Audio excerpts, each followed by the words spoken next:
Madame, Messieurs, bonjour et bienvenue sur notre chaîne YouTube Cameroun Magazine TV. L'actualité en continu sur le Cameroun et dans le monde. Vous êtes maintenant plusieurs milliers d'abonnés à travers le monde qui nous suivent au quotidien et partagent nos vidéos. Un grand merci pour votre confiance.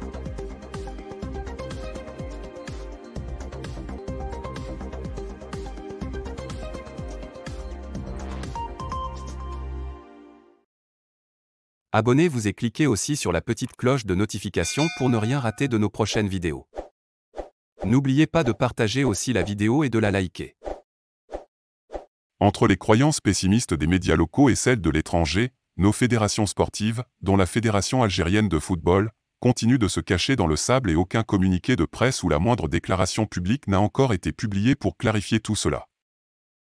A priori, cette affaire aurait pris une autre dimension, car beaucoup pensent que le dérapage volontaire du Gambien Bakary Gassama n'est rien d'autre qu'un complot impliquant une alliance louche au sein de la Confédération africaine de football, CAF.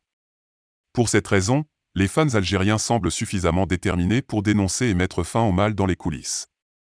Il ne s'agit plus d'un simple match de football, a déclaré un Algérien vivant à Mulhouse, dans l'est de la France près de la frontière suisse, ajoutant « Notre pays est victime d'une véritable injustice et nous ne laisserons jamais cette affaire se terminer sans conséquence ». Le lobby français aurait tenté d'étouffer dans l'œuf les espoirs des Algériens, notamment à travers un article de l'agence presse française, APF, et qu'il faut le rappeler, ce dernier n'est plus accrédité en Algérie, mais au moins les supporters des Fennecs le veulent, ne baissent pas les bras et sont déterminés à tout mettre en œuvre pour défendre les intérêts de leur équipe nationale dans ce dossier. Non seulement, mais les supporters des Verts veulent à tout prix mettre les autorités judiciaires de la FIFA devant le fait accompli. Il est clair que tant les initiatives que les sit-ins organisés ont été efficaces pour créer un consensus qui remet en cause l'intégrité de l'arbitre gambien, ou plutôt de la Confédération africaine de football, CAF. De fait, les supporters des Verts semblent être devenus l'avant-garde d'une véritable révolution contre les gimmicks du football en Afrique, car aux côtés des cris de désespoir du sélectionneur national Djamel Belmadi, c'est aujourd'hui au tour des Libyens de s'opposer à la nomination de Bakary Gassama pour atteindre les demi-finales de la Coupe de la CAF entre Ali Tripoli et Orlando Pirates. Ajoutez à cela les dénonciations acerbes des Égyptiens, ainsi que des Sud-Africains, qui pointent clairement du doigt les machinations marocaines, soupçonnées d'être à l'origine de cette illusion et peu conforme au code de déontologie de la Fédération.